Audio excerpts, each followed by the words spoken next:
এই শীতকালে মাঝে মধ্যেই এরকম এগলেস বাটার স্লাইস কেক বানিয়ে চায়ের সাথে কিন্তু খুব ভালো লাগে খেতে।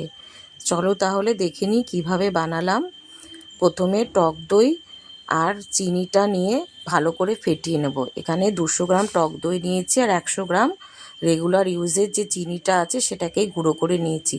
সব কিছু ভালো করে মিশিয়ে নেব বিটারের মাধ্যমে বা হ্যান্ড উইক্সের মাধ্যমে। এবার 100 গ্রাম নরম মাখন অল্প গলিয়ে নেব। এবার টক দইয়ের মধ্যে মাখনটা দিয়ে খুব ভালো করে মিশিয়ে নেব। খুব ভালো করে মেশানো হয়ে গেলে চালনিতে 200 গ্রাম ময়দা, 1.5 tablespoon baking powder, 1 tablespoon baking soda আর 10 টাকা দামের একটা গুঁড়ো দুধের প্যাকেট দিয়ে সব কিছু ভালো করে চেলে নেব।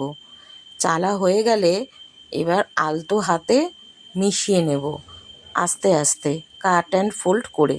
সব কিছু ভালো করে মেশানো হয়ে গেলে এবার এর মধ্যে 2 টেবিল স্পুন ভ্যানিলা এসেন্স মিশিয়ে নেব।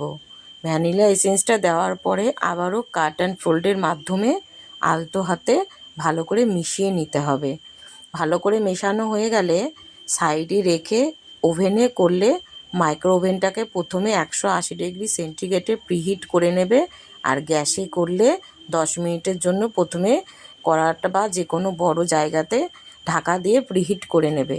এরপরে আমি যে মোল্ডে কেকটা বেক করব তার মধ্যে মাখন দিয়ে ভালো করে চারিদিকে মাখিয়ে নিয়ে অল্প ময়দা ছড়িয়ে কোট করে নেব। বাকি যে ময়দাটা থাকবে সেটা কিন্তু ফেলে দেব। সমস্ত ব্যাটারটা ঢেলে দিয়ে মাইক্রো ওভেনে 1 ঘন্টার জন্য বেক হতে দেব। আর কড়াতে বেক করতে গেলে কম আঁচে 1 ঘন্টা ঢাকা দিয়ে রেখে দেবে। 1 ঘন্টা বাদে দেখো আমার পুরো কেকটা কত সুন্দর রেডি হয়ে গেছে, একদম স্পঞ্জি আর নরম। এবার ঠান্ডা করে কেটে পরিবেশন করো চায়ের সঙ্গে বা শুধু শুধু যেমন ইচ্ছে খুশি খেতে পারো। খেতে খুব টেস্টি হয়েছিল। তোমরাও বাড়িতে এভাবে বানিয়ে আমাকে জানাবে তোমাদের কেমন লাগলো। ভিডিওটি ভালো লাগলে লাইক কমেন্ট শেয়ার করতে ভুলো না। ফেসবুক থেকে দেখলে পেজটা ফলো করো, ইউটিউব থেকে দেখলে সাবস্ক্রাইব করে পাশে থেকো।